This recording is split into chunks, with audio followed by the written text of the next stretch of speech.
कहानी की शुरुआत में हम एक जेल को देखते हैं जिसका नाम द शॉशैंक रिडेम्पशन है। ये दुनिया की सबसे सिक्योर तरीन जेल है। इस जेल में हजारों कैदी हैं, लेकिन आज तक इस जेल से कोई भी कैदी फरार नहीं हो सका क्योंकि इस जेल की सिक्योरिटी बहुत ही ज्यादा स्ट्रिक्ट है। इस जेल में ऐसे कैदी भी हैं जिन्होंने अपनी पूरी जिंदगी इसी जेल में बिता दी, लेकिन इन्हें इस जेल से भागने का ख्याल तक नहीं आया क्योंकि इस जेल से भागने की कोशिश करने वाले कैदी की सजा सीधा मौत है। अब यहाँ सीन कट होता है और हमें कोर्ट में एंडी नाम के एक आदमी को दिखाया जाता है जो अमेरिका के एक बहुत ही बड़े बैंक का बैंकर है। जज उसे उसकी वाइफ और उसके लवर के मर्डर के इल्जाम में उम्र भर कैद की सजा सुनाता है, लेकिन एंडी कहता है कि मैंने ये मर्डर नहीं किए हैं। पर एंडी खुद को बेगुनाह साबित करने के लिए उसके पास कोई प्रूफ नहीं था, जिस वजह से कोर्ट का जज एंडी को उम्र भर कैद के लिए दुनिया की सबसे सिक्योर जेल दी शॉशैंक रिडेम्पशन भेज देता है। एंडी के साथ और भी कई सारे कैदी होते हैं और जब इन कैदियों को जेल के अंदर लाया जाता है तब जेल के अंदर मौजूद बाकी कैदी आपस में शर्त लगाते हैं कि आज रात इन नए आने वाले कैदियों में से कौन सा कैदी रोएगा,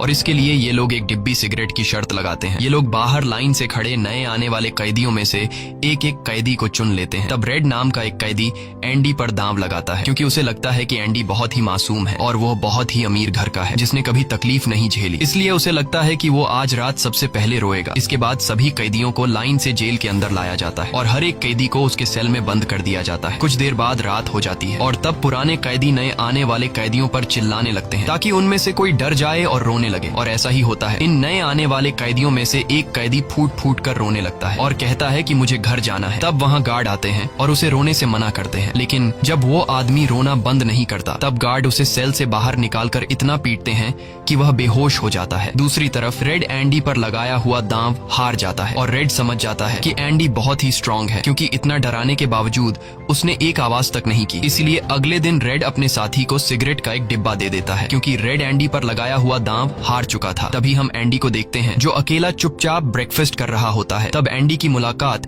जेल के सबसे पुराने कैदी ब्रुक्स से होती है। ब्रुक्स को यहाँ इस जेल में लगभग 50 साल पूरे होने वाले हैं। एंडी समझदारी से ब्रुक्स से इस जेल के सभी छोटे बड़े रूल्स और हर एक कैदी के बारे में जानने की कोशिश करता है। तब ब्रुक्स एंडी को जेल का हर एक सीक्रेट बता देता है और वो एंडी से कहता है कि अगर तुम्हें जेल के बाहर से कुछ मंगवाना हो तो रेड नाम के कैदी के पास जाना। ये सुनते ही एंडी भी इंतजार नहीं करता और वह सीधा रेड के पास पहुंच जाता है और रेड से कहता है कि मैंने सुना है तुम बाहर से किसी भी चीज को अंदर मंगवा सकते हो। तब रेड कहता है हाँ मैं मंगवा सकता हूँ, लेकिन ऐसी चीज जो यहाँ से भागने या फिर किसी को मारने में काम ना आती हो। एंडी रेड से कहता है कि मुझे हैमर यानी एक हथौड़ा चाहिए। हथौड़े का नाम सुनते ही रेड कहता है कि तुम्हें हथौड़ा ही क्यों चाहिए, क्या तुम हथौड़े से किसी को मारने वाले तो नहीं हो? तब एंडी कहता है नहीं, मैं किसी को मारने वाला नहीं हूँ, मेरा यहाँ कोई भी दुश्मन नहीं है। ये सुनकर रेड कहता है कि तुम्हारा यहाँ दुश्मन तो नहीं है, लेकिन जल्द ही कुछ लोग तुम्हारे दुश्मन बनने वाले हैं। वो कुछ लोगों की तरफ इशारा करके एंडी को वार्न करता है कि इन लोगों की गंदी नजर तुम पर है, इसलिए इनसे बच कर रहना। अगले दिन एंडी के कहने पर रेड उसके लिए हैमर मंगवा देता है और जब वो हथौड़ा देखता है तो रेड हंसने लगता है क्योंकि हथौड़ा साइज में बहुत ही छोटा होता है और रेड मन ही मन सोचता है कि इस हथौड़े से जेल में सुरंग बनाने में 600 साल लग जाएंगे। इसके बाद रेड ब्रुक्स के जरिए एंडी के सेल तक हथौड़ा पहुंचा देता है। ऐसे ही दिन बीतते हैं और एक दिन जब एंडी लॉन्ड्री में काम कर रहा होता है तब वो 3 लोग जिनकी एंडी पर गंदी नजर होती है वो एंडी को पकड़ लेते हैं। एंडी उनसे अपने आप को छुड़ाने की कोशिश करता है पर 3 लोगों को वह अकेले कंट्रोल नहीं कर पा रहा था, इसलिए ये तीनों पहले एंडी को खूब पीटते हैं और फिर एंडी के साथ गलत करते हैं। यह सिलसिला इसी तरह चलता रहता है। ये लोग हमेशा एंडी को पकड़ते और फिर उसे मारकर उसके साथ गलत करते रहते। इस तरह से 2 साल बीत जाते हैं और एक अनाउंस होता है कि छत की मरम्मत के लिए कुछ लोगों की जरूरत है। यहाँ कैदियों की एक टीम छत के काम के लिए तैयार हो जाती है जिसमें रेड और एंडी भी शामिल होते हैं। ये लोग सब अपने काम पर लग जाते हैं और छत पर उनकी देखभाल की जिम्मेदारी एक बहुत ही सख्त सिक्योरिटी गार्ड की होती है जिसका नाम हैडली है। हैडली बहुत ही स्ट्रिक्ट इंसान है जो जरा सी गलती पर कैदियों को बहुत बुरी तरह पीटता है। जब सभी कैदी छत पर काम कर रहे होते हैं तब हैडली थोड़ा परेशान होता है और अपने साथियों से कहता है कि मेरे भाई की हाल ही में मौत हुई है जिसके अकाउंट में $30,000 पड़े हैं। अब मेरे भाई का मेरे अलावा इस दुनिया में और कोई नहीं है, इसलिए उसके पैसे पर मेरा हक बनता है। लेकिन परेशानी की बात यह है कि जब मैं इन $30,000 को अपने अकाउंट में ट्रांसफर करूंगा तब सरकार मुझसे टैक्स के रूप में सारे पैसे ले लेगी। हैडली जब अपने साथियों से यह बातें कर रहा था तब एंडी भी इसकी सारी बातें सुन लेता है। एंडी जो कि एक बहुत बड़ा बैंकर है उसे पता था कि इन पैसों को बिना गवर्नमेंट को टैक्स दिए कैसे निकाला जा सकता है। इसके बाद एंडी बिना सोचे हैडली के पास जाता है और उससे कहता है कि क्या तुम अपनी बीवी पर भरोसा करते हो। ये बात सुनते ही हैडली को गुस्सा आ जाता है और वह एंडी को पकड़कर छत के किनारे ले जाता है, लेकिन उसे नीचे फेंकने से पहले एंडी उसे बताता है, अगर तुम अपनी बीवी पर भरोसा करते हो कि वह तुम्हें धोखा नहीं देगी तो तुम आसानी से अपने भाई के पैसे अपनी वाइफ के अकाउंट में ट्रांसफर कर सकते हो, वह भी बिना टैक्स दिए, क्योंकि गवर्नमेंट का एक रूल है कि कोई भी इंसान अपनी पत्नी को पूरे जीवन में $60,000 तक गिफ्ट कर सकता है और इन पैसों पर कोई टैक्स नहीं लगता। और एंडी ये भी कहता है कि अगर तुम बाहर से किसी लॉयर को रखोगे तो वह तुमसे बहुत ज्यादा पैसे चार्ज करेगा, लेकिन मैं ये काम तुम्हारे लिए फ्री में कर सकता हूँ। तब हैडली पूछता है, बदले में तुम्हें क्या चाहिए। इस पर एंडी मुस्कुराते हुए कहता है, मुझे कुछ नहीं चाहिए, जब तुम्हारा काम हो जाए तुम बस मेरे सारे दोस्तों को बियर पिला देना। और अगले दिन सभी कैदी छत पर बैठकर बियर का मजा ले रहे होते हैं, यानी एंडी ने हैडली का काम कर दिया था। लेकिन एंडी बियर नहीं पीता, वह एक कोने में बैठकर सभी को बियर पीते देखकर खुश होता है। एंडी के साथी भी उससे बहुत खुश होते हैं, क्योंकि जेल में बियर पीना ऑलमोस्ट इम्पॉसिबल था, लेकिन एंडी की वजह से उनकी यह इच्छा पूरी हुई। फिर समय ऐसे ही बीतता है और एंडी और रेड की दोस्ती गहरी हो जाती है। कुछ दिन बाद जेल में सभी कैदियों को फिल्म दिखाई जाती है और सभी लोग रीटा हेवर्थ की फिल्म देख रहे होते हैं। तब एंडी रेड के पास आकर कहता है, मुझे रीटा हेवर्थ का एक बड़ा पोस्टर चाहिए। एंडी रेड से इसलिए पोस्टर मांगता है क्योंकि पूरे जेल में एक रेड ही था जो बाहर से किसी भी चीज को मंगवा सकता था। इसके बाद एंडी बाहर निकलता है, लेकिन जैसे ही वह बाहर आता है वहाँ वही 3 लोग खड़े होते हैं जो एंडी के साथ गलत करते थे। वह एंडी से कहते हैं, चलो हमारे साथ, लेकिन इस बार एंडी मना कर देता है। एंडी के मना करने पर वो लोग उसे पकड़ लेते हैं और उसके साथ जबरदस्ती करने की कोशिश करते हैं, लेकिन एंडी भी उनका मुकाबला करता है। पर वो लोग 3 होते हैं, जिस वजह से वो एंडी को बहुत ही बुरी तरह से पीटते हैं। पर आज ये लोग एंडी के साथ कुछ कर नहीं पाते, लेकिन एंडी को ये लोग इतना मारते हैं कि एंडी 1 महीने के लिए अस्पताल में चला जाता है और साथ ही वो आदमी जिसने एंडी को मारा होता है उसे 1 हफ्ते के लिए काल कोठरी में डाल दिया जाता है। 1 हफ्ते बाद जब वो वापस अपने सेल में आता है तो वहाँ पर वही ऑफिसर होता है जिसका एंडी ने $30,000 का टैक्स बचाया था, और इस ऑफिसर को किसी ने बता दिया था कि एंडी को इस आदमी ने इतना मारा है कि वो बेचारा 1 महीने के लिए अस्पताल में चला गया है। अब यहाँ वो ऑफिसर उस आदमी को इतनी बुरी तरह से मारता है कि वो हमेशा के लिए पैरालाइज हो जाता है। 1 महीने बाद जब अस्पताल से एंडी वापस अपने सेल में आता है तब उसे अपने सेल में रीटा हेवर्थ का एक बड़ा पोस्टर मिलता है, जो कि असल में एक वेलकम गिफ्ट होता है रेड की तरफ से। इस तरह से दिन गुजरते हैं और एक दिन जेल का वार्डन सिक्योरिटी गार्ड के साथ एंडी के सेल में आता है और उसके सेल की तलाशी करवाता है। सेल की चेकिंग लेने के बाद जब वार्डन को कुछ नहीं मिलता तब वार्डन की नजर सामने लगे पोस्टर पर पड़ती है। वार्डन कहता है कि वैसे तो मैं सेल में पोस्टर अलाउ नहीं करता, पर तुम इसे अपने सेल में लगा सकते हो। दरअसल तलाशी तो एक बहाना होता है। वार्डन को इस ऑफिसर ने बताया था कि किस तरह से एंडी ने उसका $30,000 का टैक्स बचाया, इसीलिए वार्डन अपने फायदे के लिए एंडी से मिलना चाहता था। एंडी के हाथ में बाइबल होती है जिसे वह ले लेता है और बाइबल को लेकर वह यहाँ से निकल जाता है। पर कुछ ही दूर जाने के बाद वह वापस लौट कर आता है और उसके हाथ में जो एंडी की बाइबल होती है वह उसे लौटाते हुए कहता है कि मुक्ति इसी में है। अगले दिन वार्डन एंडी को अपने ऑफिस में बुलाता है और कहता है कि तुम्हारे जैसे इंटेलिजेंट आदमी को जेल की सलाखों के पीछे नहीं रहना चाहिए। इसलिए वार्डन एंडी को लाइब्रेरी का असिस्टेंट बना देता है। लाइब्रेरी में वही बुक्स नाम का बूढ़ा आदमी होता है जो कई सालों से लाइब्रेरी संभाल रहा है। तभी वो ऑफिसर जिसके लिए एंडी ने $30,000 बचाए थे वह एक दूसरे ऑफिसर को एंडी के पास लेकर आता है। असल में उसे ITAR का मसला था जिसे कुछ ही मिनटों में एंडी भर देता है, जिस वजह से पूरे जेल में एंडी के चर्चे होने लगते हैं। जैसे जैसे साल बीतते हैं एंडी के पास काम बढ़ता चला जाता है, जिस वजह से एंडी को अपने पास एक असिस्टेंट की जरूरत पड़ती है और वो अपना असिस्टेंट अपने सबसे अच्छे दोस्त रेड को बनाता है। एक दिन लाइब्रेरी में ब्रुक्स एक कैदी के गले पर चाकू रख देता है और वो उसे बिना वजह मारने की धमकी देता है। असल में सरकार ने उसकी सजा माफ कर दी है, पर वो इस जेल को छोड़कर नहीं जाना चाहता। आज उसे इस जेल में पूरे 50 साल हो चुके हैं। उसकी पूरी जिंदगी इसी जेल में बीत गई है और वो बिल्कुल भूल चुका है कि बाहर की दुनिया कैसी है। ये जेल की दुनिया ही उसकी असली दुनिया है और उसे लगता है कि अगर उसने किसी का खून कर दिया तो उसकी सजा बढ़ जाएगी और उसे इसी जेल में रखा जाएगा। एंडी के समझाने पर ब्रुक्स उस आदमी को जिसकी गर्दन पर उसने चाकू रखा था छोड़ देता है। अब न चाहते हुए भी ब्रुक्स जब जेल से छूटने के बाद बाहर आता है तो उसे बाहर की दुनिया बहुत अजीब लगती है। 50 सालों में बाहर की दुनिया की रफ्तार काफी ज्यादा बढ़ गई होती है। जहाँ सड़क पर पहले एक गाड़ी दिखती थी, अब सड़कों पर गाड़ियों की भीड़ है। कुछ दिन बाद वो एक सुपरमार्केट में काम करने लगता है, लेकिन उसका बाहर की दुनिया में बिल्कुल भी मन नहीं लगता। उसे बार बार जेल की याद आती है और वो जेल में वापस आना चाहता है। इसीलिए वो कभी कभी सोचता है कि वो कोई क्राइम करे ताकि वह फिर से इस जेल में जा सके। लेकिन ब्रुक्स इस उम्र में कोई भी क्राइम नहीं करना चाहता था और इस भीड़ भाड़ वाली तेज रफ्तार वाली जिंदगी में ब्रुक्स सरवाइव नहीं कर पाता और अपनी जान दे देता है। मरने से पहले वो जेल में अपने साथियों के नाम एक खत लिखता है, जिसे पढ़ते हुए सभी बहुत ज्यादा इमोशनल हो जाते हैं। वहीं हमें जेल दिखाई जाती है, जहां पर वार्डन एक नया प्रोग्राम शुरू करता है। इस प्रोग्राम में जेल की कैदियों को बाहर ले जाकर काम करवाया जाएगा ताकि उन्हें पता चल सके कि मेहनत से पैसे कैसे कमाए जाते हैं। और कैदी भी इस काम के लिए मान जाते हैं, क्योंकि वह सब भी बाहर की हवा खाना चाहते थे। और इस तरह से वार्डन इन कैदियों से काम लेता है। पर इस प्रोजेक्ट के जरिए वार्डन को बहुत सारे कॉन्ट्रैक्ट मिल जाते हैं,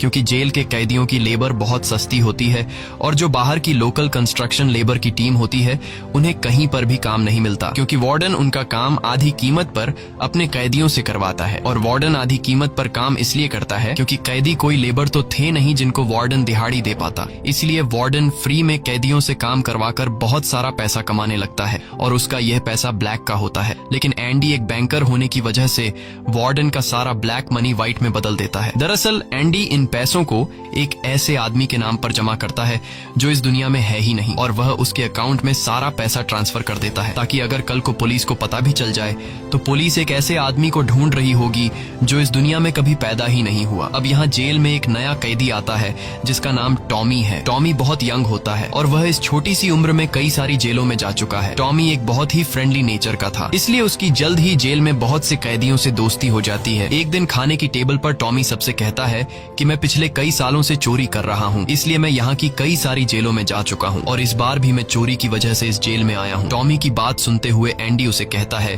कि अगर तुम चोरी करने के बाद बार बार पकड़े जा रहे हो तो इसका मतलब ये है कि यह काम तुम पर सूट नहीं करता, इसलिए तुम्हें चोरी करना छोड़ देना चाहिए। टॉमी को एंडी की यह बात बिल्कुल ठीक लगती है, इसलिए टॉमी रेड से एंडी के बारे में जानकारी लेने लगता है। टॉमी रेड से कहता है कि एंडी बहुत ही इंटेलिजेंट और डिसेंट इंसान है, उसे जेल क्यों हुई है। रेड उसे बताता है कि एंडी एक बहुत बड़ा बैंकर था, लेकिन उसने अपनी वाइफ और उसके लवर का कत्ल किया, जिस वजह से उसे उम्र भर कैद हुई। यह सुनकर टॉमी सोच में पड़ जाता है, जैसे उसे कुछ याद आया हो। उसके बाद वह एंडी को बुला लेता है। अब टॉमी के सामने एंडी और रेड होते हैं। टॉमी इन दोनों को बताता है कि 4 साल पहले मैं एक जेल में गया था, जहाँ पर मुझे एक कैदी मिला और उस कैदी ने मुझे बताया कि एक रात वह एक घर में चोरी करने गया। चोरी के दौरान उस घर का मालिक जाग गया। अब पकड़े जाने के डर से उसने उस घर के मालिक और उसकी पत्नी को मार डाला। बाद में उसे पता चला कि वो दोनों पति पत्नी नहीं थे बल्कि लवर थे और वो औरत एक बहुत बड़े बैंकर की पत्नी थी। कुछ समय बाद जब मैंने अखबार में न्यूज पढ़ी तो मुझे पता चला कि पुलिस ने जब इन 2 मर्डर्स के बारे में जांच की तो पुलिस को शक हुआ कि इन दोनों को बैंकर ने मारा है। इसलिए बैंकर को उसकी पत्नी और उसकी पत्नी के लवर के हत्या के इल्जाम में गिरफ्तार कर लिया गया। यहाँ हमें पता चलता है कि एंडी बेगुनाह था। ये सब जानने के बाद एंडी वार्डन के पास जाता है और उससे ये सारी बातें बताता है, पर वार्डन जानबूझकर उसकी बातों पर विश्वास नहीं करता, क्योंकि एंडी वह इंसान है जो उसके काले पैसों को व्हाइट में बदलता है और वार्डन के सारे राज जानता है। इसलिए अगर एंडी यहाँ से चला गया तो वार्डन न तो और पैसे कमा पाएगा और शायद उसके ब्लैक पैसों का राज भी खुल जाएगा। इसलिए वह एंडी से कहता है कि यह एक झूठी कहानी है, मुझे ऐसी कहानियां रोज सुनने को मिलती हैं। एंडी वार्डन से वादा करता है कि अगर मैं आजाद भी हो गया तो मैं तुम्हारा राज ही रखूंगा, लेकिन वार्डन एंडी की कोई भी बात नहीं सुनता। यह देखकर एंडी को बहुत गुस्सा आता है कि मैंने इस आदमी की इतनी मदद की, लेकिन आज बेगुनाह होने के बावजूद भी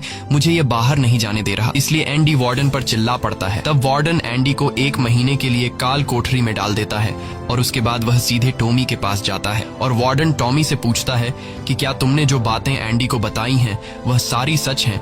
टॉमी कहता है हाँ ये बिल्कुल सच है। इसके बाद वह टॉमी से कहता है कि क्या अगर तुम्हें कोर्ट में बुलाया जाए तो तुम कोर्ट में इस बात की गवाही दे सकते हो। तब टॉमी कहता है हाँ मैं इसके लिए तैयार हूँ। यह सुनते ही वार्डन ऊपर गार्ड को इशारा करता है और वह गार्ड टॉमी को गोलियों से छलनी कर देता है।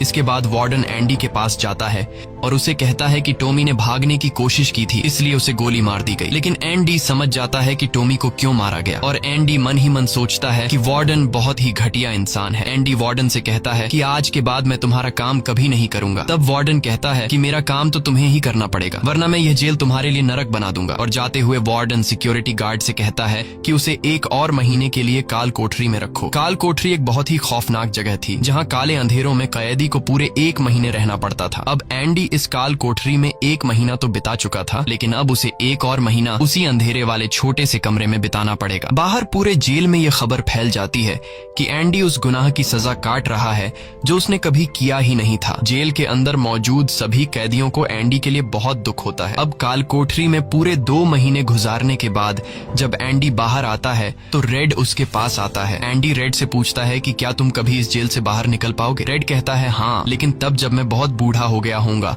और मेरा दिमाग काम करना बंद कर देगा। एंडी कहता है कि मैं यहाँ से निकलकर मेक्सिको जाऊंगा। मेक्सिको में समुद्र किनारे एक बहुत खूबसूरत जगह है। कहा जाता है कि इंसान अपने आप को वहाँ खो देता है। मैं वहाँ अपना एक रेस्टोरेंट खोलूंगा, समुद्र किनारे अपनी नाव की रिपेयर करूंगा और वहाँ मुझे एक जोगाड़ी आदमी की जरूरत पड़ेगी जो मेरे लिए बाहर से सामान लाया करेगा। असल में वह रेड की तरफ इशारा कर रहा था। रेड ये सुनकर कहता है कि उम्मीद बहुत खतरनाक चीज होती है, ये इंसान को पागल तक कर देती है। तुम्हें सच्चाई की दुनिया में वापस लौटना होगा। मेक्सिको यहाँ से बहुत दूर है। ये कहकर रेड वहाँ से जाने लगता है, लेकिन जाने से पहले एंडी रेड से कहता है कि वादा करो कि अगर तुम कभी यहाँ से रिहा हुए तो मेरा एक काम करोगे। रेड कहता है हाँ, मैं जरूर करूंगा। तब एंडी रेड को एक एड्रेस बताता है और कहता है कि जब भी तुम यहाँ से छूट जाओ तो उस जगह जाना जहाँ एक बड़े मैदान के बीच एक खूबसूरत पेड़ है। उसी पेड़ के नीचे मैंने अपनी वाइफ को प्रपोज किया था। वह रेड से कहता है कि उसी पेड़ के नीचे एक दीवार के अंदर तुम्हें काले रंग का पत्थर मिलेगा जिसके नीचे मैंने एक बॉक्स छिपाया है, और जब भी तुम रिहा हो जाओगे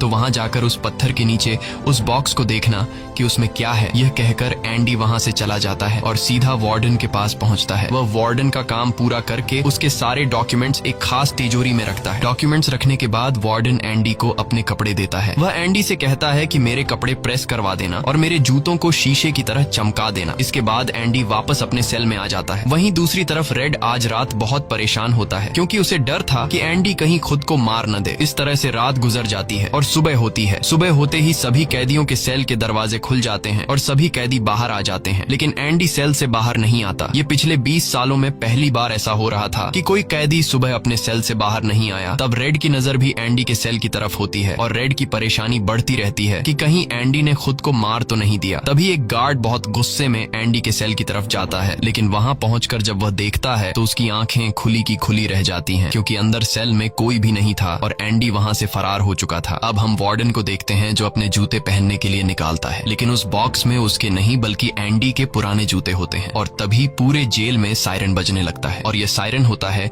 किसी कैदी के भागने का। वार्डन तेजी से एंडी के सेल में जाता है और वहां वह देखता है कि एंडी नहीं है। इसके बाद वह सिक्योरिटी गार्ड से कहता है कि जाओ और रेड को बुलाकर लाओ, क्योंकि वह हमेशा एंडी के साथ रहता था। यहाँ पर रेड को भी बुलाया जाता है। वार्डन रेड से पूछता है कि यह एंडी कहाँ है। रेड कहता है कि मुझे क्या पता। इस बात पर वार्डन को बहुत गुस्सा आता है। वह कहता है क्या वह कोई भूत था जो रातों रात यहाँ से गायब हो गया। गुस्से में वार्डन वहाँ पड़े पत्थर उठाता है और उनसे गार्ड्स और रेड को मारने लगता है, और एक पत्थर वह उस पोस्टर पर भी मारता है जो दीवार पर लगा होता है, पर पत्थर टकराकर नीचे नहीं गिरता बल्कि पोस्टर के आर पार हो जाता है। और जब वार्डन उसके अंदर हाथ डालता है तो देखता है कि एंडी ने वहाँ एक बहुत बड़ी सुरंग बना रखी थी, जिसे देखकर सब हैरान हो जाते हैं क्योंकि यह दीवार बहुत मजबूत होती है। बिना मशीन के इस दीवार में सुरंग बनाना लगभग नामुमकिन था, पर एंडी ने नामुमकिन को मुमकिन कर दिखाया और यहाँ से फरार हो गया। इसके बाद सभी गार्ड्स वहाँ जाते हैं जहाँ से एंडी बाहर निकला था। वहाँ उन्हें एंडी के पुराने कपड़े और वह हथौड़ी मिलती है जो आज से 20 साल पहले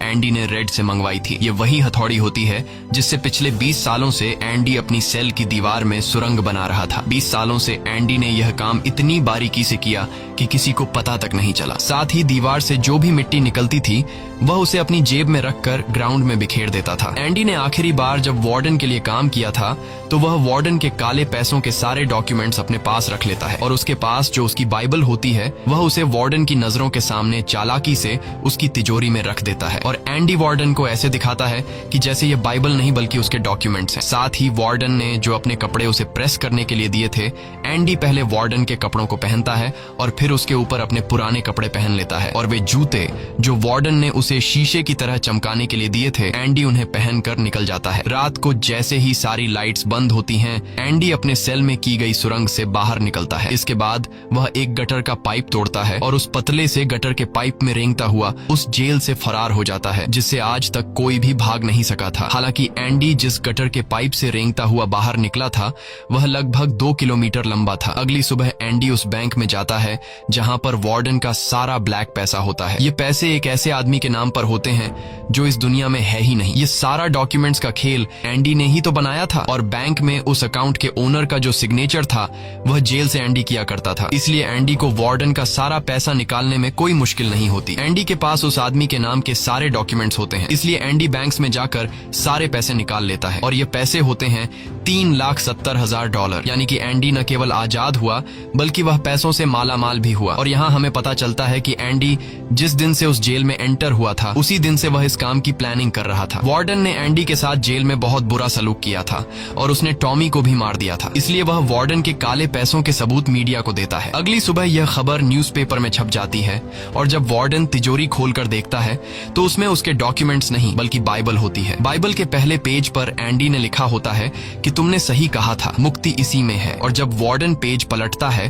तो वह देखता है कि वहां पर हथौड़ी का एक निशान होता है। दरअसल एंडी ने बाइबल के पेजेस को हथौड़ी की शेप में काटकर एक सांचा बनाया हुआ था जिसके अंदर वह अपनी हथौड़ी छिपाया करता था। और आज से 20 साल पहले जब वार्डन पहली बार एंडी की सेल में गया था और उसने एंडी की बाइबल उसके हाथ से लेकर वापस उसे लौटा दी थी, उस समय भी वह हथौड़ी उसी बाइबल के अंदर थी। यह देखकर वार्डन को एक बहुत बड़ा झटका लगता है। दूसरी तरफ वार्डन के काले पैसों की खबर पूरे शहर में फैल चुकी थी, इसलिए जेल के बाहर रिपोर्टर्स और पुलिस वार्डन को गिरफ्तार करने के लिए आ रही होती है। और इससे पहले कि पुलिस उसे गिरफ्तार करती, वार्डन अपने आप को गोली मार देता है। कुछ समय बीतने के बाद एंडी के दोस्त रेड की सजा भी माफ कर दी जाती है और उसे गवर्नमेंट की तरफ से एक नौकरी भी दिलाई जाती है। पर बाहर की दुनिया में रेड का दिल बिल्कुल नहीं लगता क्योंकि उसने अपनी जिंदगी के 40 साल जेल में गुजारे थे। रेड भी उसी कमरे में रहता है जहां पर ब्रुक्स रहा करता था और रेड भी अपनी जान देना चाहता है, पर तभी उसे याद आता है कि उसने एंडी से वादा किया था। इसके बाद वह उस जगह के लिए गाड़ी में रवाना हो जाता है और वह उस बड़े घास के मैदान में जाता है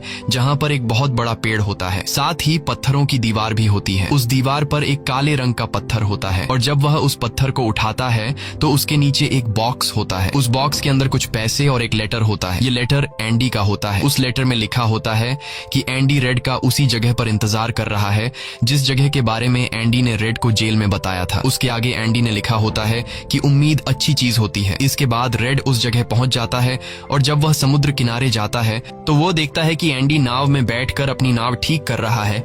यह जगह, यह सब कुछ एंडी का वह सपना होता है जो उसने जेल में रेड से शेयर किया था और रेड ने कहा था कि उम्मीद अच्छी नहीं होती। इसके बाद यह दोनों एक दूसरे को गले लगाते हैं और इसी के साथ ये कहानी खत्म हो जाती है। अगर आपको यह वीडियो अच्छी लगी हो तो हमारे चैनल को सब्सक्राइब और वीडियो को लाइक जरूर कीजिएगा।